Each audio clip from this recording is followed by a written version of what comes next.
Hello, you are now entering the infinite void. Hang on tight. We cannot save you now.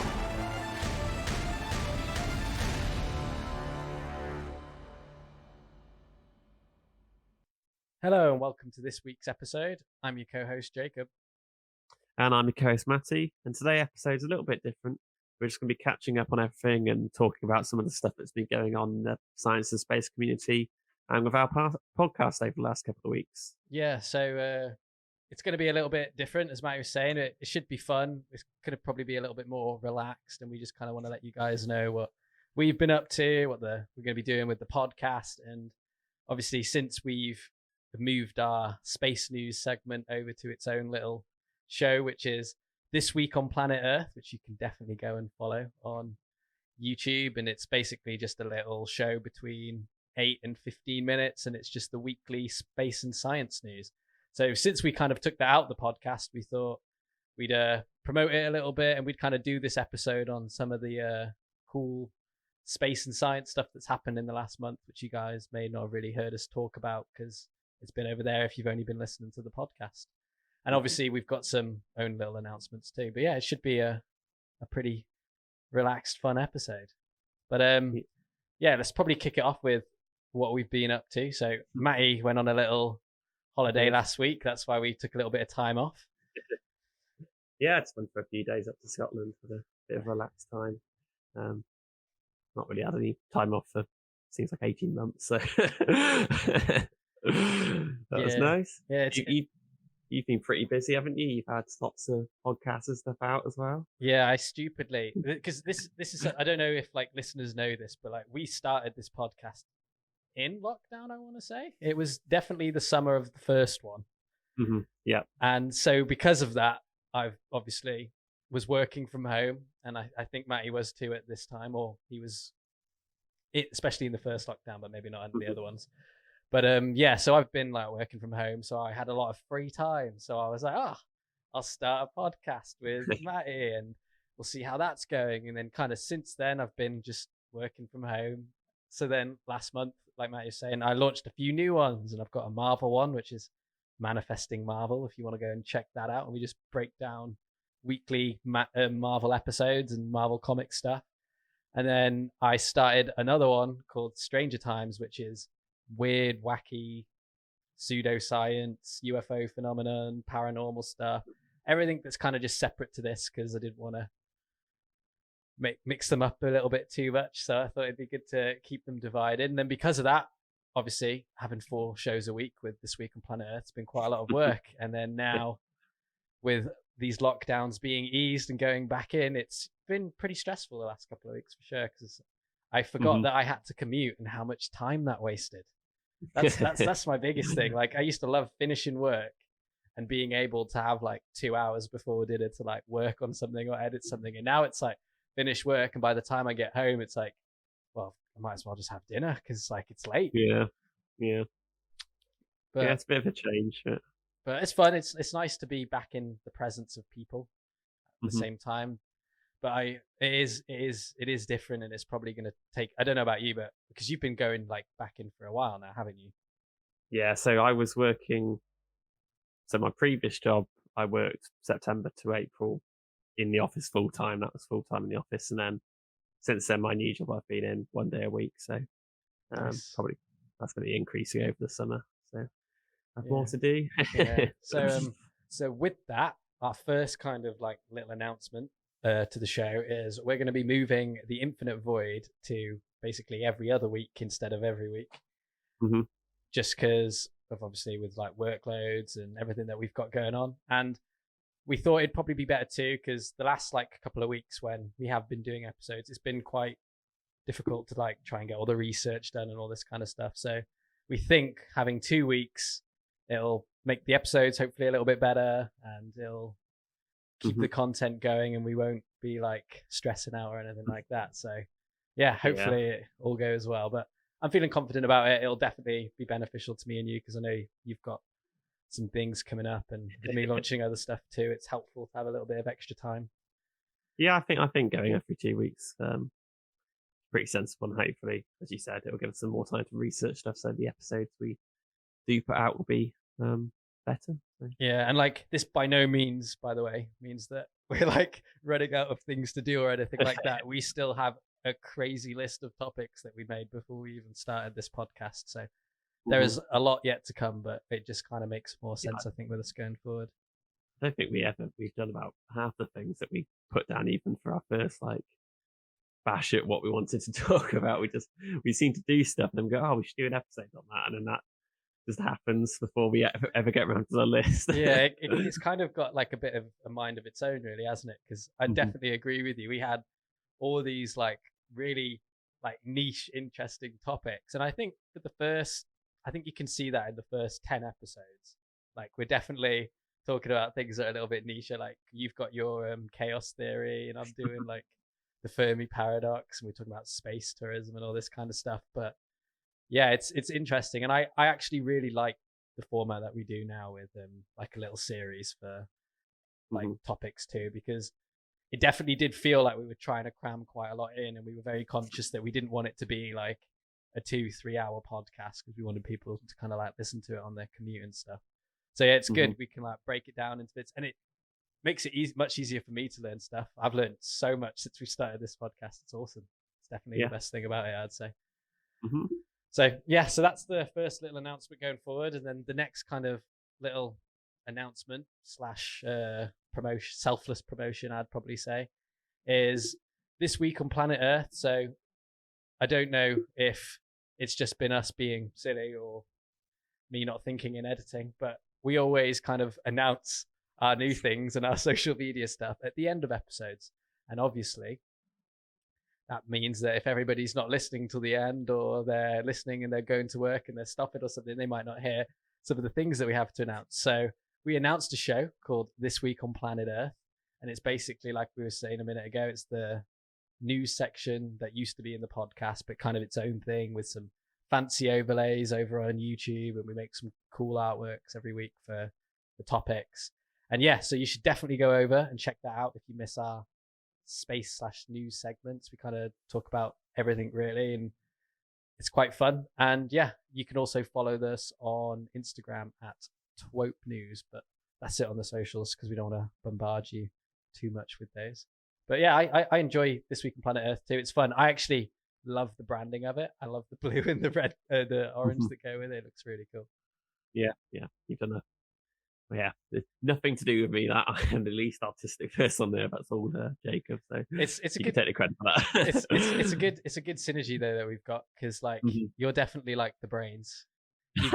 No, you are. You've got the topics, and you've got like the understanding, and then I feel like with my like branding and stuff, it's a good team. It's a good synergy. So yeah.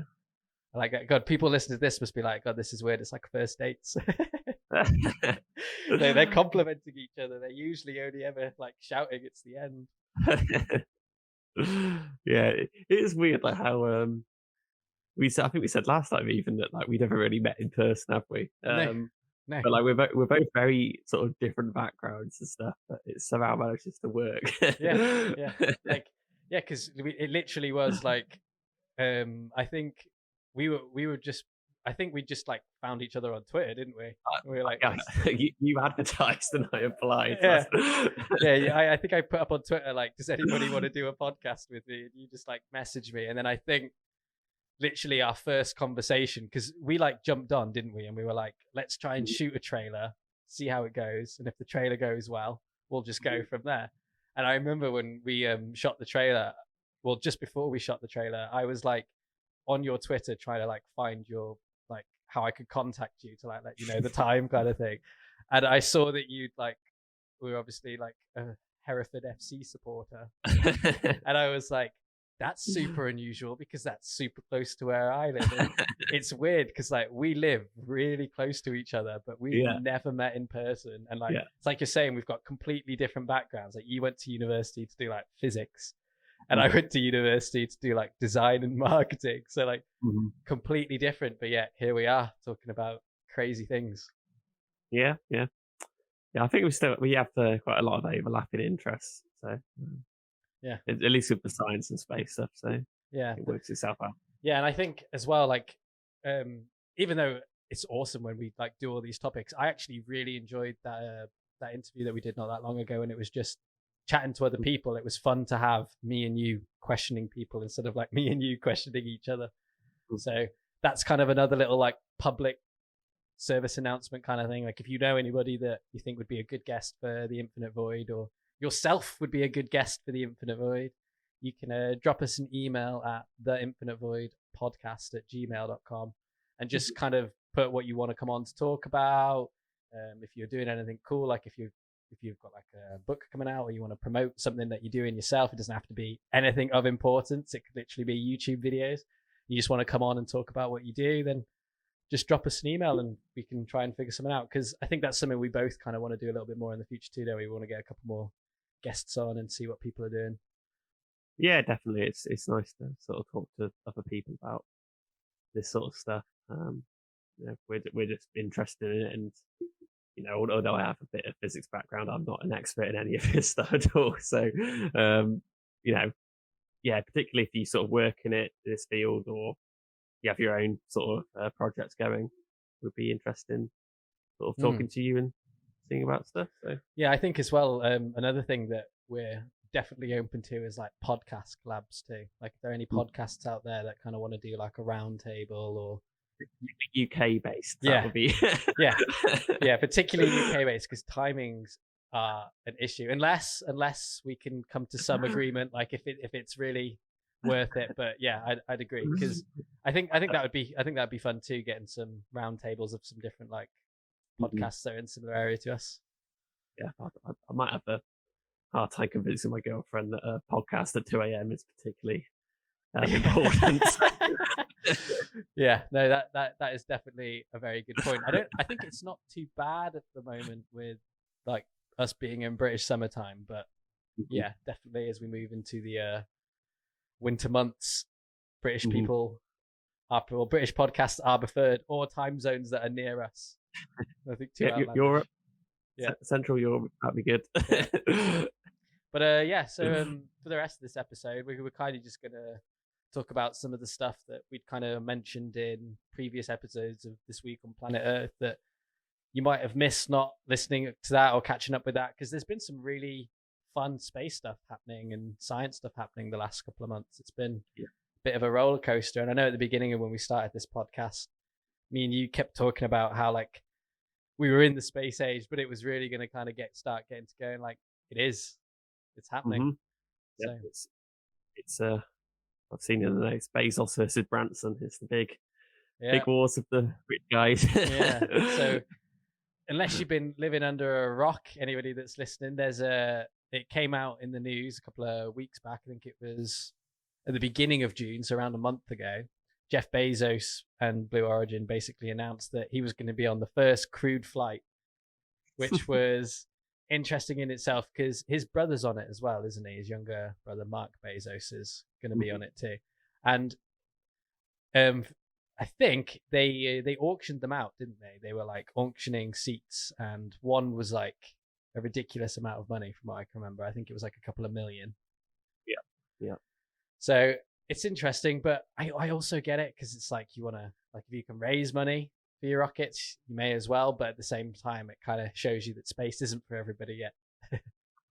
Yeah, I think I said at the time, I'm still not. I love this sort of stuff, but I'm still not sure I would strap myself to the first, the first mission. Yeah, no, I agree with you. Like, this isn't going to be pleasant for them either, is it? Like, it's going to be a fun ride coming back in, right? Into orbit. Yeah. So. But yeah, they announced his flight for July the 20th, and that's I think 15 days after he's set to resign as the CEO of Amazon. So once that happened, obviously Twitter turned into a frenzy. Gone. I think I was researching for this. I think he's just resigned. Oh, okay. I could be wrong. You carry on. I'll have a look in the background for you. Cool. But yeah, so then Twitter went into a little bit of a frenzy, and everybody then was speculating that Richard Branson might do it, Elon Musk might do it. Is this going to become the new space race where it's like billionaires with their toys? And funnily enough, Sir Richard Branson then comes out on, I think it was like 4 days ago, so the 2nd of July, and he announces that he's going to be flying to the edge of space on July the 11th, which was just before Bezos. So I can imagine that would have annoyed Bezos a little bit. But yeah, it's interesting because they're both going about it very differently, aren't they? Obviously, Richard Branson's going to be going in the Virgin Galactic plane thing that comes off a plane and flies up into like outer orbit, or you basically can see the curvature of the Earth, can't you? And you can experience weightlessness, but you're not like, are you truly in space, or are you like on the edge of space? I think it's 90 kilometers, and I think space they usually say starts at 100 kilometers, so it's gonna be slightly below it, but still pretty high. Yeah, and it's a lot cheaper too. Like I think a full price ticket for this is going to be around $250,000 or around £180,000. Absolute bargain, that. It's cheaper than the millions that are currently on Blue Origin. But yeah, it's both a little bit extortionate. But it's interesting because like when Jeff first announced it, there was obviously a lot of people that were like, "Oh, this is bad. This isn't good. Why are billionaires being able to do these kind of things?" But like at the same time, I kind of get it because like Blue Origin haven't had like the best publicity. Do you know what I mean? Like, I think it wasn't that long ago that they didn't get that NASA contract, didn't they? And they were like disputing it.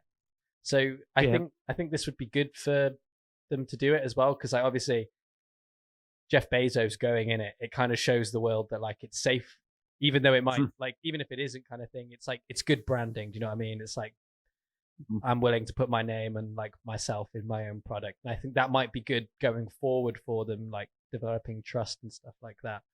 But yeah, the Richard Branson one just seems a little bit funny, doesn't it? It's just like he's trying to beat him up there. Yeah. Blue Origin's a weird one, isn't it?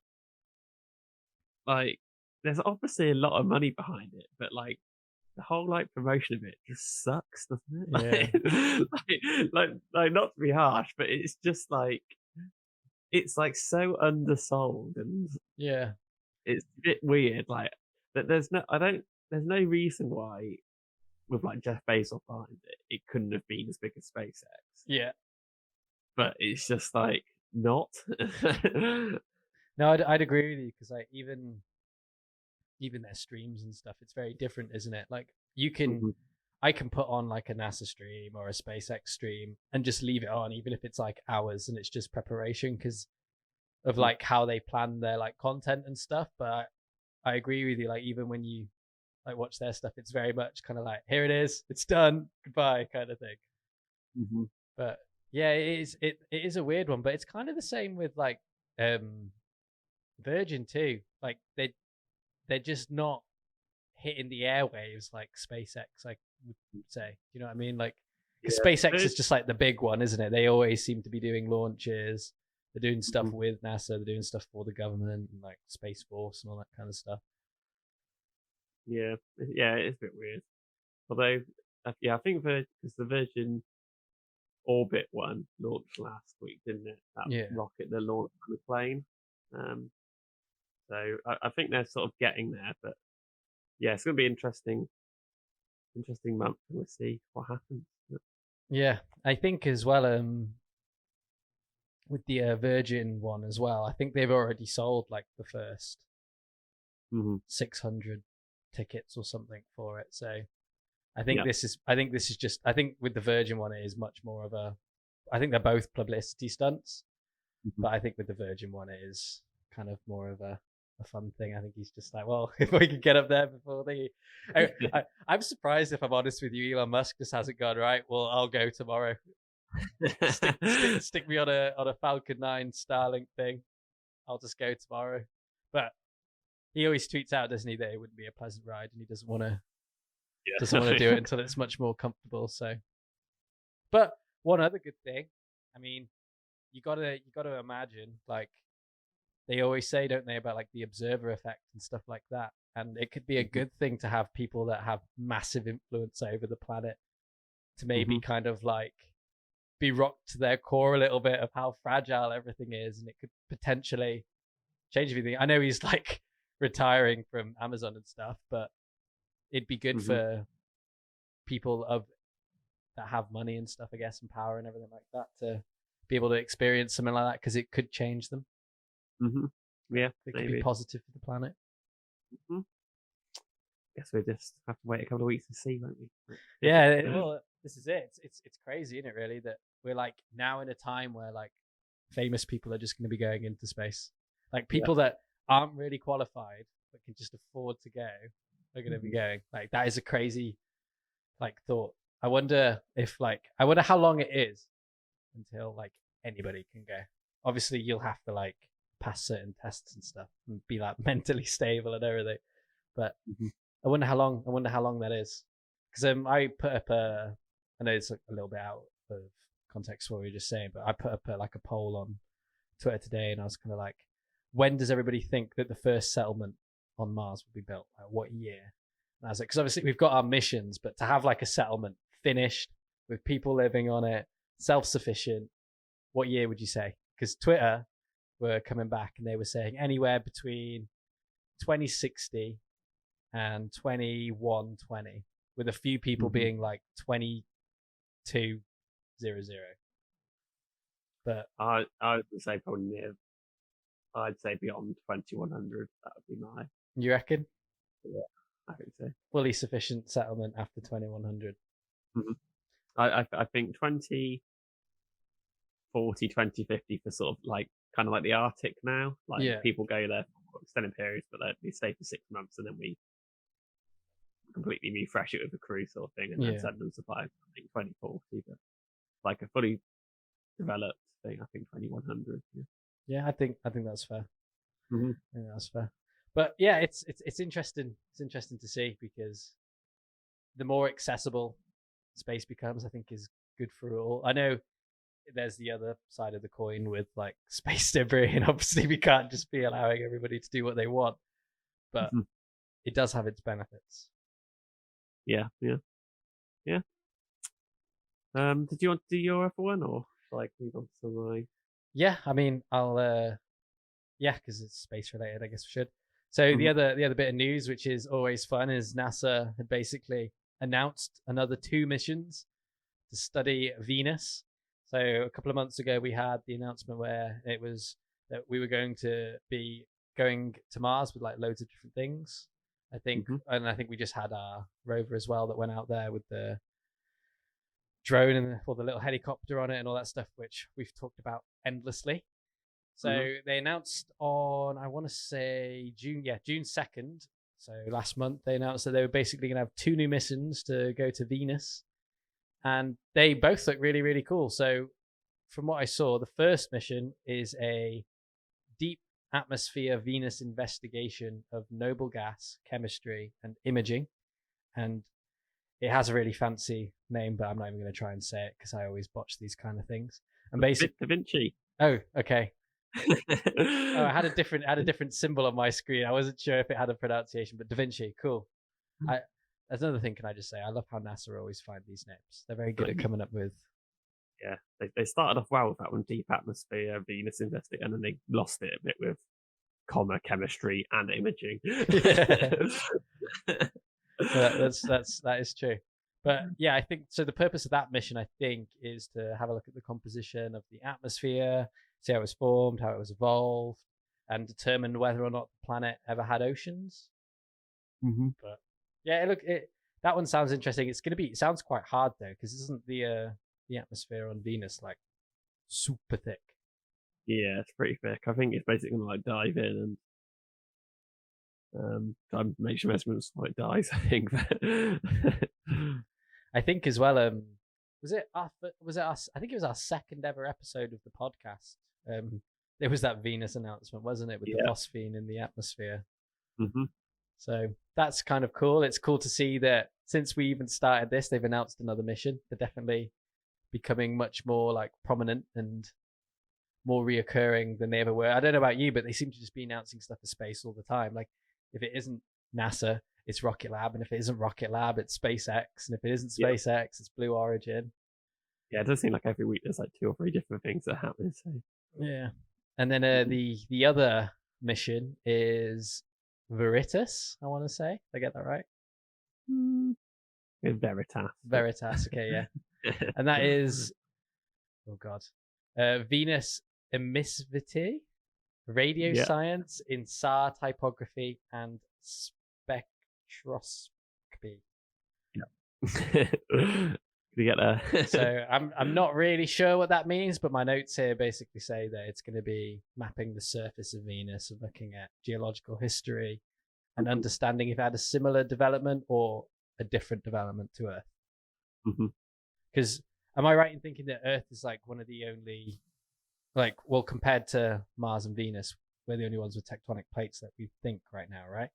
Yeah. Which is interesting because isn't that like one of the main reasons on why we think that life could exist, because it sloshes everything around? Yeah.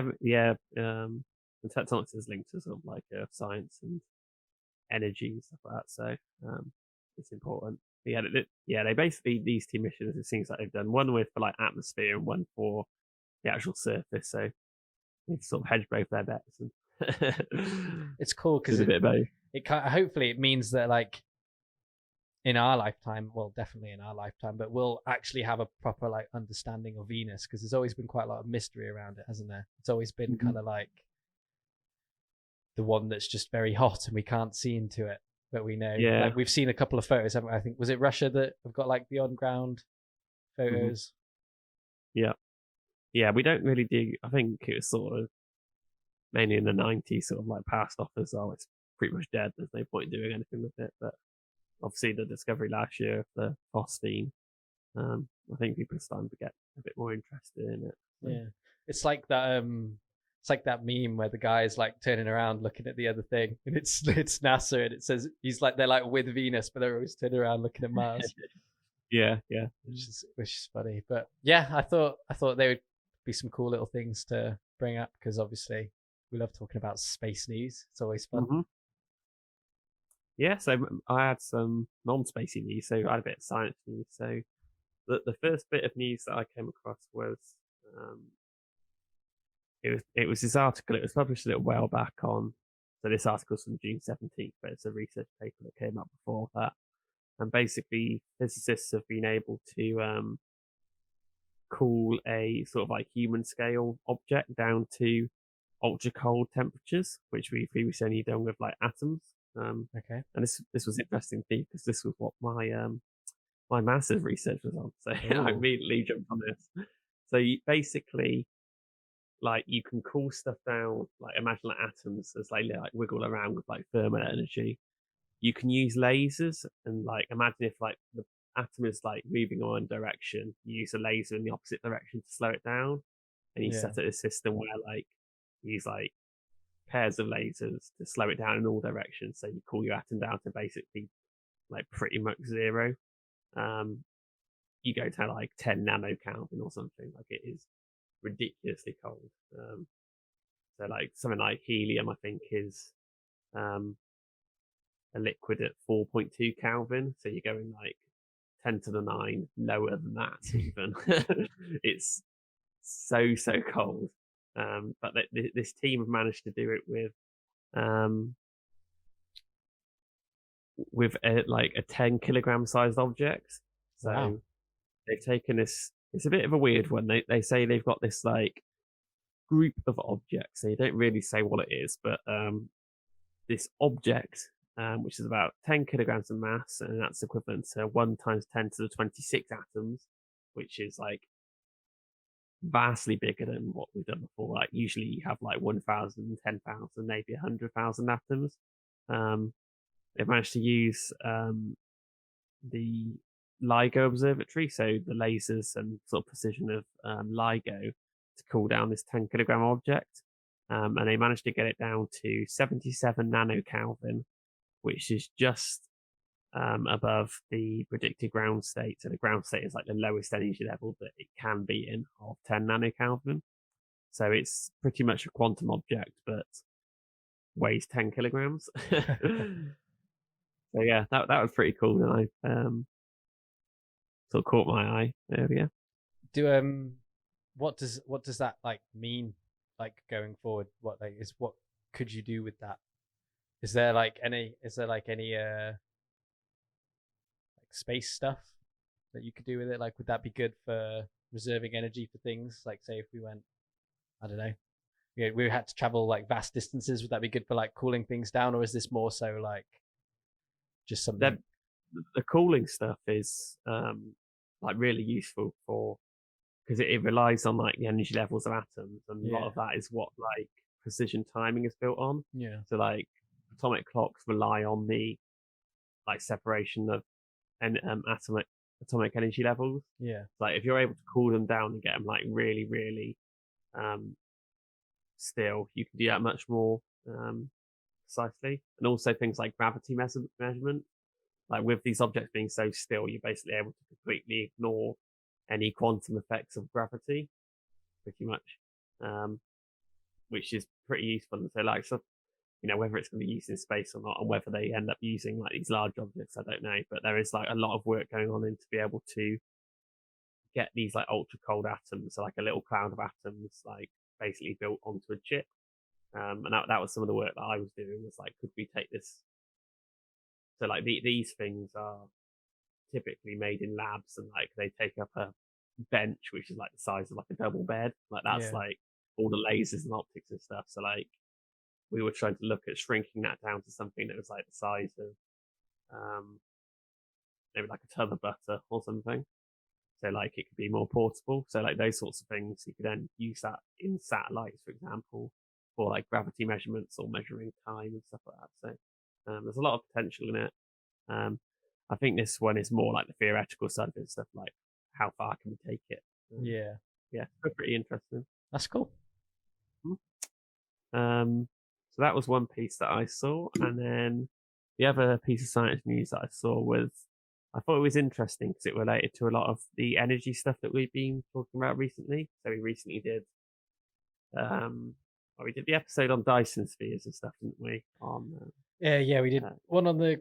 We've done intro, transport, Kardashev scale, renewable energy. Yeah, and then I think we're having a break this week, and then the next one will be whatever number 5 is. Yeah, this was an article.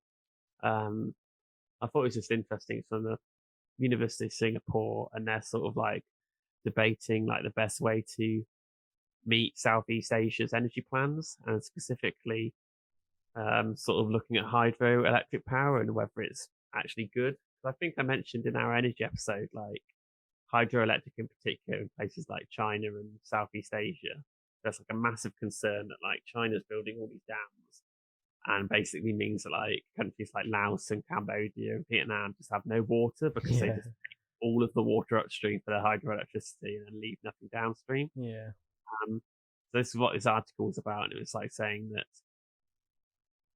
solar in particular in the region is becoming so cheap and easy to make that like they think they could basically scrap all of the hydroelectric plants that are being planned on the Mekong River Delta, which is one of the larger sort of rivers in the region, to scrap them all, and they would still have enough energy with like the rise in solar electric. So that sounds promising. I mean, yeah, let's do that.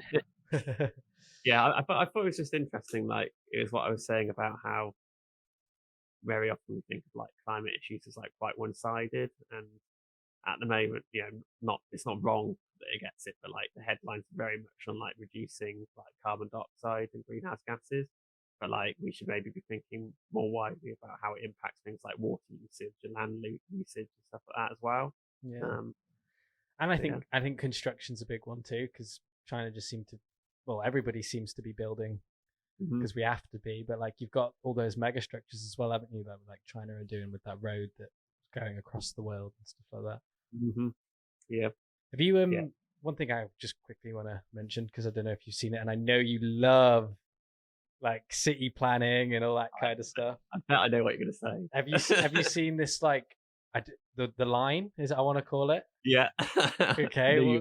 What are your thoughts on the line? For anybody listening that doesn't know what the line is, it's basically like, is it like a city that they want to build, but there's just one street So like Yeah. there's no obstruction to views and all this kind of stuff. But maybe you can explain it better than me.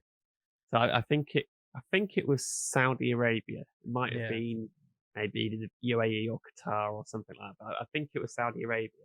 They want to build a new city, which is basically one 100-kilometer long straight street.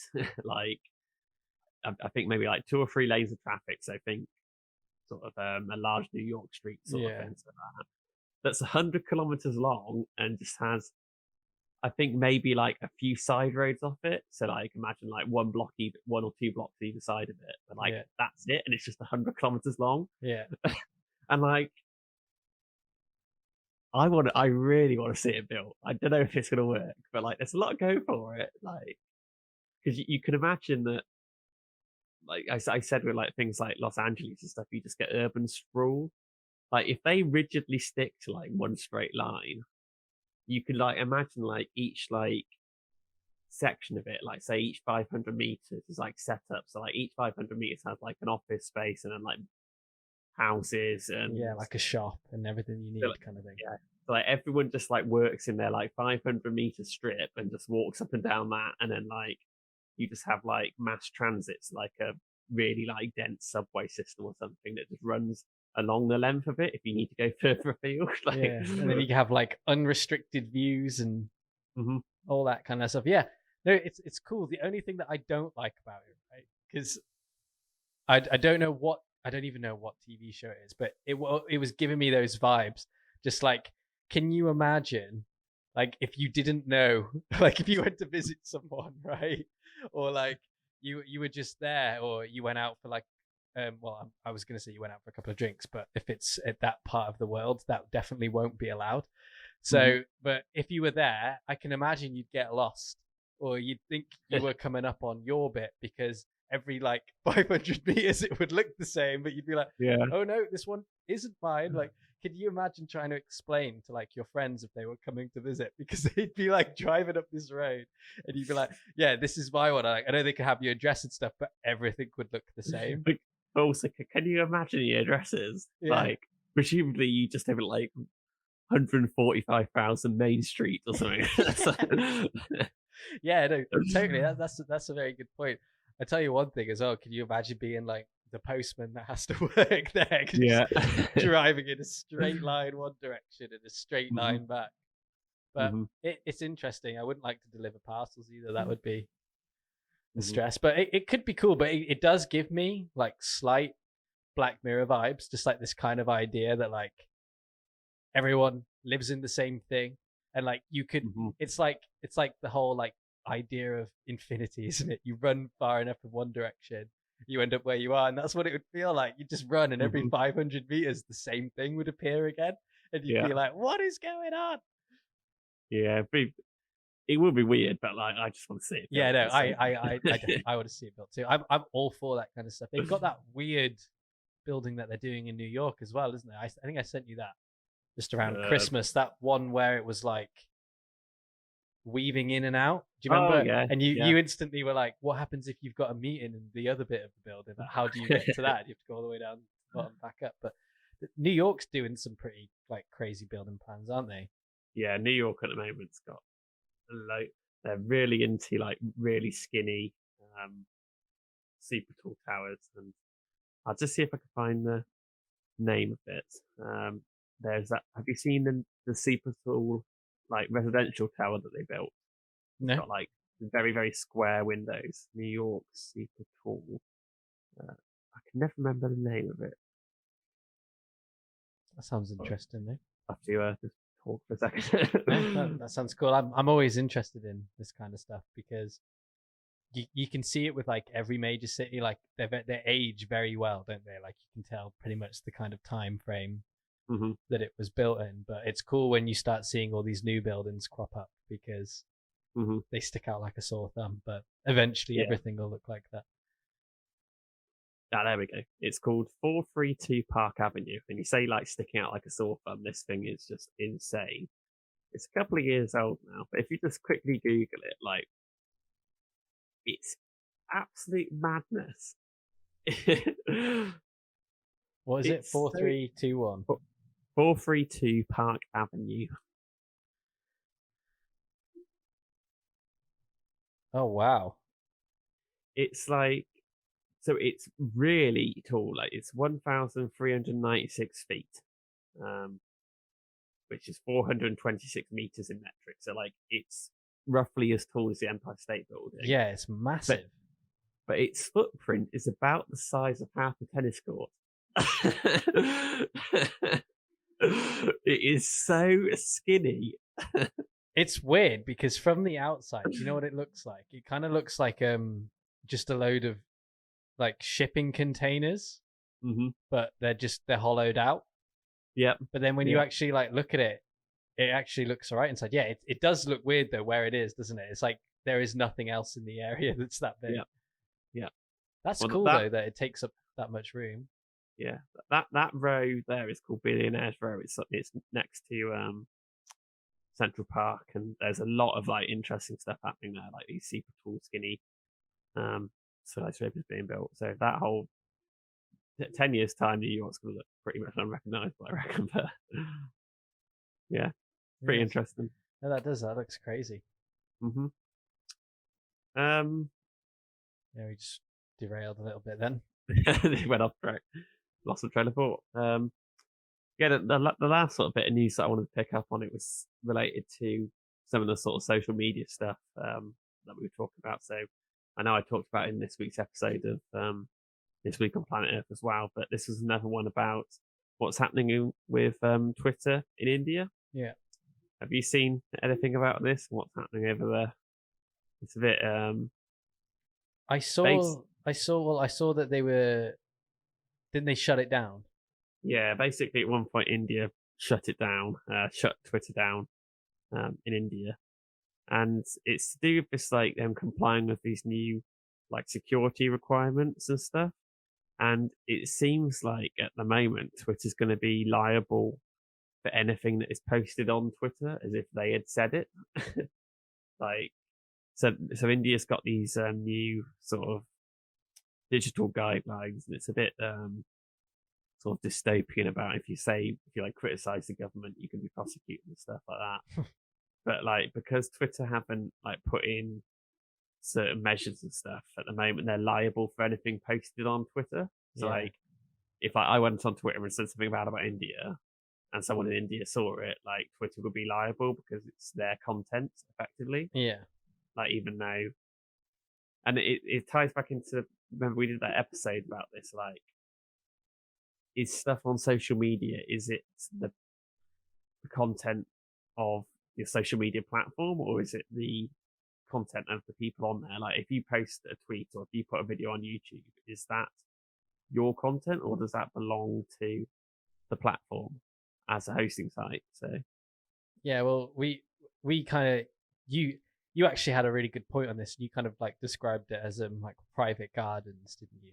Mm-hmm. And like when you have these apps, it's like a private garden that you go and sit in, and you get to say what you like on that private garden as long as you're abiding by the rules of that private garden. If you're not, you get kicked out, and you can kind of make friends and stuff like that. But in like regards to this kind of aspect of it, yeah, it's difficult. And like the other thing as well is like it just shows you as well, like because I think we've got so used to these like tech companies being here. And just having like total world and when I say like total world domination, I don't mean like there's some nefarious thing to it. I just mean like everybody in the world uses Twitter or everybody in the world uses Facebook kind of thing. So like it really has like pushed the envelope on like just basic communications for the average person. Like you can, if you want, talk to someone in a completely different country. And like these kind of things are scary, I think, because if governments can just like go and change the laws and stuff like that, it puts it in like a gray area. Because like it's like you're saying, like with Twitter now being legally liable, it's not really Twitter's, like they shouldn't be, because somebody's going on their platform is more so like a speaker. But then the other side of that argument would be, well, turn the speaker off. So I get it, but like it's difficult too, because like if you put it into context in like the UK or in like America, if they just turned around now and they were like, yeah, so Twitter's going to be liable, or the person's going to be liable for saying something bad about the government, first of all, like, does that apply to everything ever that's gone on the internet, or does that apply from like a start date, Hmm. or would that happen in like Western cultures where like, especially in America, where like something like free speech is so important? Would they ever be able to do that? Hmm.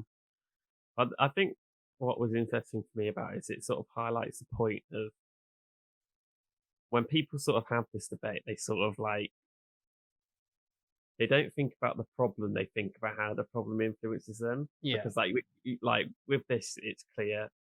No, the government shouldn't be interfering with like social media in this way so that they can control it. But then like the other side of it is that in like the UK, for example, there's a lot of push at the moment that the government should do exactly this to like combat like hate speech and like online bullying stuff. yeah, Like there's like active campaigns for like people, Twitter should be like liable for when people go on Twitter and like basically hate on people and like yeah. stuff like that. It's exactly the same argument of like Twitter should be liable and the government should step in. But like the flip side of it is that exactly this sort of thing can happen. So, and it's like Ah, it's a really difficult conversation. Like at the end of the day, do you? It's basically, do you think anyone should be able to go on Twitter and say whatever they like, or do you think there should be regulation to stop that? Like, it's and it. it's it's actually crazy, man. Mhm, The last like couple of months, I don't know about you, but just like watching things online, because like there has been a lot. Like, I mhm, don't know if it's just because pandemic and we're on the internet a lot more than we usually would be, but like we've had an election, we've had mhm, all of the misinformation about like pandemics, vaccines, viruses. Like, mhm, do you remember at the beginning of the pandemic when it was all the stuff about like home cures and remedies, and like people were like drinking bleach and all the crazy stuff, and like then it was all about like political parties and like rights, and then you saw mhm, the crazy stuff go down in the Capitol, and like now it seems to be this big argument of like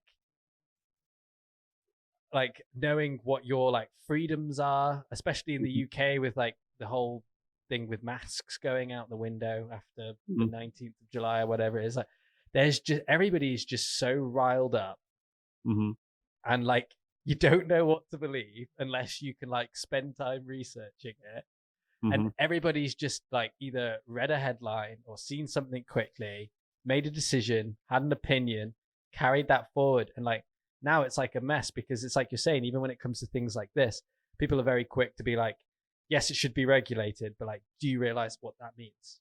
yeah.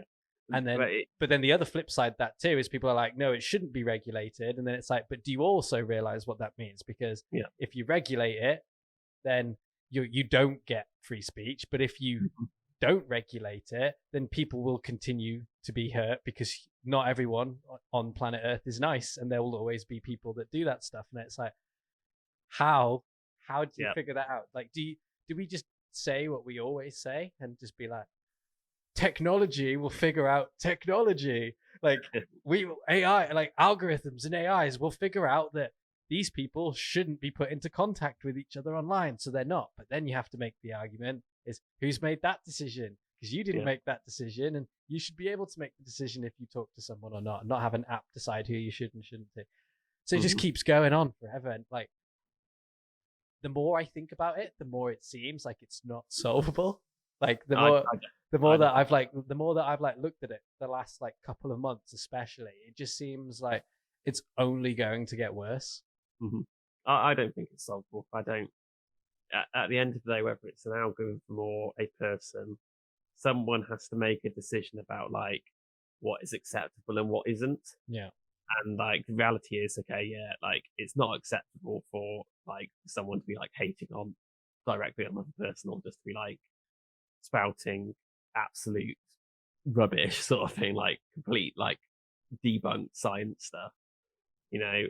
But like there's a lot of stuff in like the grey zone of like, I'm fine with someone saying that, but someone else isn't fine with someone saying like that. So like unless we live in completely isolated bubbles where like we only see the stuff that we want to see, which I don't think is great a great way forward. No. I don't think there's a way it can be done. And I think it really does come down to a line of like, do you think it should be regulated or not? I don't think you can say, oh, we can sort of regulate in areas here, but not regulate in areas there, because inevitably you get into a situation of like, where is the line drawn? Yeah, well, also some people then get suppressed and others don't. Mm-hmm. Yeah, but and this is the point, is that it's very similar. The way someone explained it to me was that it's quite similar to the electoral college in America, in that like when like Trump was trying to come into power, all of his supporters are like, let me get it right around. Like basically on one side of the supporters were saying, oh, get rid of the electoral college, it doesn't work, it's rubbish, etc. Yeah.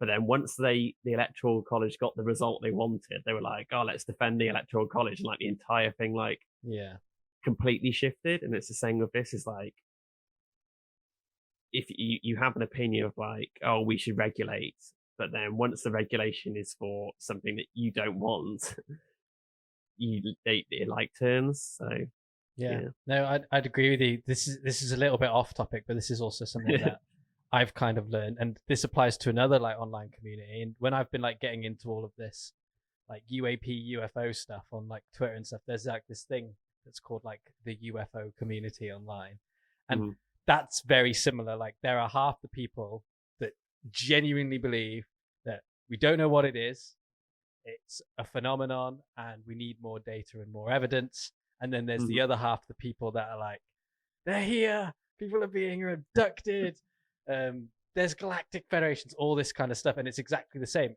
Like you'd think that this community would all like be together, because really you either like believe or you don't. But like you actually like start breaking it down, and everybody's like coming for each other, because it's always like that's BS, or that's not true because we don't have the evidence, and look at what the government's saying, all this kind of stuff. And it just applies to like every single community. And what makes it even worse is like what we were saying in the episode that when we were discussing the internet, it's like the algorithms as well, they do recommend and show you things that you like to interact with. So like if you start having a certain like thought or a certain idea, it's very easy to be radicalized, because you start being shown people and things that are very similar to the way that you think, which kind of like gives this like almost like seal of approval. And then you go forward spouting information that might be misinformation or not, but you're saying it like it's truth, and you believe that it's truth. And that's like a really scary thing, because you can see it across all communities. I don't know why I use the UFO one. That's just the one that I'm currently like trying to get into, but it's weird because it's like everyone, it kind of just seems like what all the internet's doing is dividing. Like even the people that have common like hobbies or passions, they're being brought together by the internet and then divided by opinion. Like it's like, oh, all these people like rockets, I'm going to follow them. And then after a couple of weeks, it's like, oh, I'm going to argue with these people about rockets because they support Jeff Bezos and not Elon Musk, or whatever it is. And it's just like, it just seems to be getting worse and worse. And on a macro and micro level, like on a macro level, it's like countries or politics or parties. And then on a micro level, it's like groups, individuals, hate speech, outlandish claims, like armchair scientists, just like all of it. It's nuts. It's nuts. And like, it's so weird too, because like, what do you expect from like the age of information? Like limitless information. It's probably what's going to happen, but I agree with you. I don't think there's a way to solve it. That was a proper rant by me then. I apologize. All right. It's just something that weighs on me a lot. I come from so many, like, because half my family's American, half my family's British. It's so different. They're just so different. And like, it's just crazy. And like, I think about this a lot, because it's like, how can we bring everybody together? And it just feels like the internet's taking everybody more apart. Yeah. Saying that though, we found each other through the internet, so it can't be that bad. This wouldn't exist if it was all, vicious and horrible. We'd have to do this by letter or something if it was in the old days. Yeah, maybe back in the day we'd be on our own like little radio bandwave. Just tune into AM at this time. Be like on a pirate radio station. Yeah, private radio station, and just be like, subscribe to our Patreon. We want to upgrade our signal boost so we can reach more countries. Yeah, be class. But yeah, I think we should probably call it there for this week's episode because we've chatted about a lot of different things. What I'll do now is when we finish this little outro, I'll put the This Week on Planet Earth episode at the end. So all of our audio listeners that maybe haven't trekked over to YouTube yet can give it a listen. And if you guys like it, then you can head over to YouTube and give it a subscribe and then follow that every week too. So thank you for tuning in this week. You can follow us on Infinite Void Pod on Twitter and Instagram. You can follow me on Twitter and Instagram at Jacob E. Carson and Matty at the Matty JMP. If you want to drop us an email, it is the infinitevoidpodcast@gmail.com. And we will catch you next episode. I almost said next week, but it's every other week now. So we will see you then for the next part of our series, Humanity of the Future. Hello, welcome to This Week on Planet Earth. I'm your co-host, Jacob. And I'm your co-host, Matty, where each week we break down the latest space exploration, science, and technology news. So without further ado, let's get into this week's stories. So I'm going to kick this week's episode off with a story on a black hole discovery, because, you know, we don't know much about those and they're quite interesting. But basically, scientists have found a vast collection of more than 100 black holes inside our own galaxy. And these black holes are sitting in the middle of a cluster of stars more than 80,000 light years across. And it's interesting because they reckon that there's 3 times as many black holes as scientists would have essentially expected. So that's always cool. I love learning new things about our galaxy because it was exoplanets the last couple of years, and it's fun now considering that we only just recently got a photo that we're able to find like hundreds of them everywhere. Yeah, they do seem to be, like you said, with exoplanets, something that has only come along recently, but now seem to be quite commonplace and found quite often. So yeah, it's interesting. I had a look about the mission. They seem to be doing a lot of groundbreaking stuff with it. So yeah, I'm sure we'll catch up on this one again when a little bit more comes out. But yeah, that's pretty much it. So I thought that'd make a pretty good little opening news bit. Mm-hmm.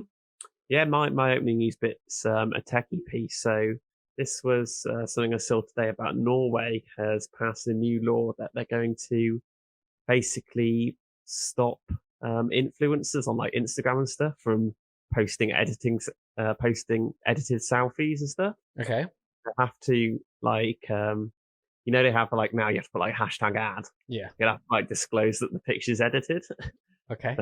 So it's all to do with like sort of like people think they look ugly and sort of social media pressure and things like that. So body positivity. That's the yeah. That's kind of interesting because Instagram have been trialing, haven't they, in like a few countries, the whole like removing how many likes you can display and like stuff like that. So that's interesting that countries like taking that approach. But it's a weird one, isn't it? Because like you can see both arguments to that. Like I can see how that would be very positive, and at the same time, it's also really like alien to think that you'd have to like post like everything, because like how far do you take it? But that's probably just me being a bit silly. Yeah.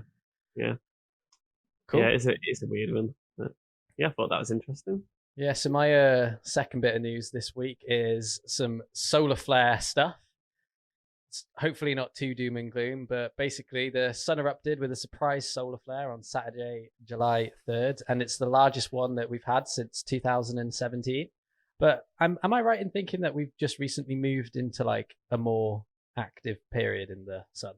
Is it like 11-year cycles? Yeah, it goes in cycles, and I think we are becoming more active. I don't know if we've sort of peaked yet, but I think we are becoming more active at the moment. So yeah.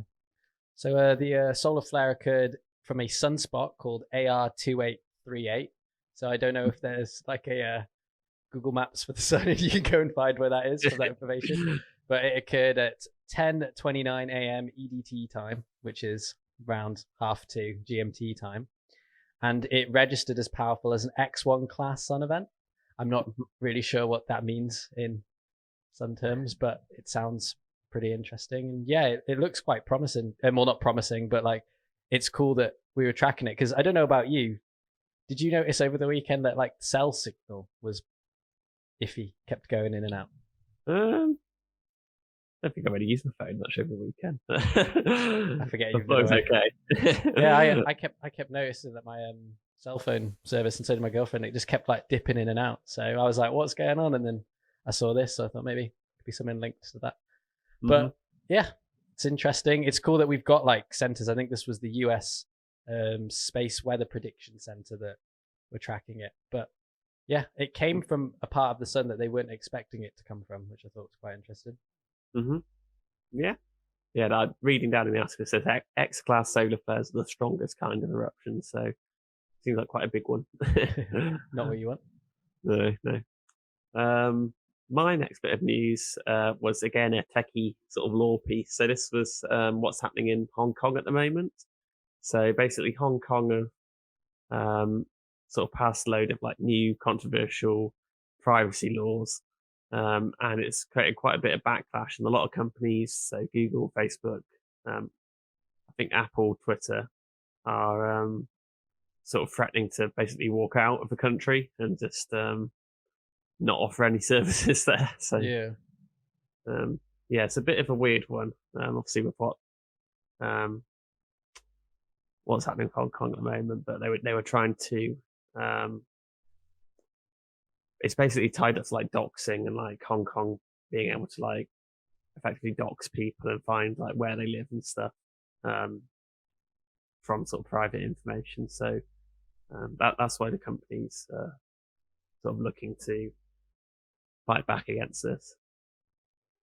Yeah, it's a difficult one, that, isn't it? We had a big chat about this, I think, in like I could be totally wrong here, but I want to say episode 16 of The Infinite Void, which was all about like the internet and privacy and all that kind of stuff. And yeah, it's difficult, isn't it? Because it's like to have certain technologies and to have certain things probably working at their like optimal level, you need to hand things over, but like, where's the line? Yeah, exactly. It's sort of the line of like what is real life and what is the internet and what the internet should be. Yeah, because I do sort of see the arguments on both sides. Like, should the internet be a separate thing where you can be somebody different, or should it be like real life where people know who you are? So yeah, I think it's an interesting debate. It's still obviously going on.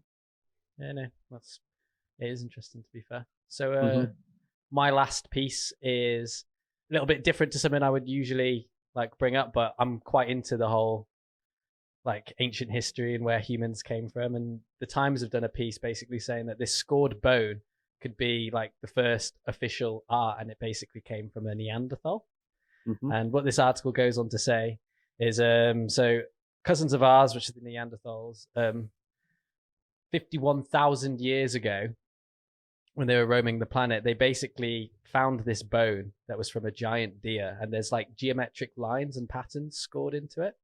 And there's no clear purpose for like why they would have done this. Like, it wasn't to be utilized for something or for like a weapon or something. It's more so like arguably just kind of art, or that they just carved these lines into it, just like we would if you had something that you could like bash into a piece of wood or something if you were out camping.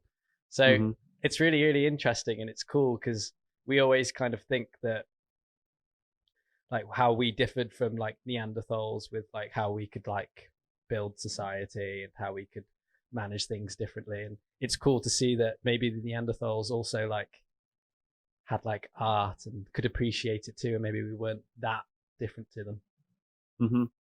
Yeah, there's been a lot of sort of growing when I was growing up, like Neanderthals I thought was like pretty stupid, but like over the last I think sort of 10 years or so, there's been a lot of evidence that they were a lot more like us than we probably previously thought. So it doesn't surprise me that they did art and things, but for it to be sort of 50,000 years ago before modern humans were around even, so it's quite cool. Yeah, it always fascinates me when they find like art pieces or rings like those. I don't know what they're actually called, but you know, there's like astrology rings that fold out to be like a sphere, and you can see all the constellations and stuff on them. They're so awesome. It's like, it's crazy that like people back then were doing stuff like that, because we're exactly the same now. We like to own things because it makes us feel a certain way, and it's cool to see humans so long ago caring about similar things. Yeah, it's a cool insight into sort of how humans are the same but different at the same time, I think. So Yeah. So my last piece was a cool bit of space news. So this was it's this sort of piece about there's this sort of ongoing mystery of like methane on Mars, and this piece was published by NASA, and they think they've got like this answer to it. So just like a bit of background, basically this sort of mystery they have is that the Curiosity rover, it has this sort of instrument on it that's able to detect methane at the surface, obviously. Okay. And it's doing this around the Gale crater. Yeah. And it's repeatedly sort of detecting methane, and like saying there's quite a lot of methane there, which is interesting itself. But then some of the satellites, so European Space Agency's ExoMars Trace Gas Orbiter satellite, basically can't find it, and it's been going on for a few years now that what they're discovering at the surface and like what Curiosity is saying is very different to what they're seeing from space. And they thought it was maybe like an instrument problem, but like the instruments that are on Curiosity, it's called the tunable laser spectrometer, are like proper high tech. They are like some of the best spectrometry devices known, and they seem to be working correctly. So it sort of baffled scientists for quite a while, but they think they might have an answer to it in that this one team, what they think is happening is that the Curiosity one only sort of works, only operates at night, when none of the other Curiosity instruments are sort of working, because it takes quite a lot of power.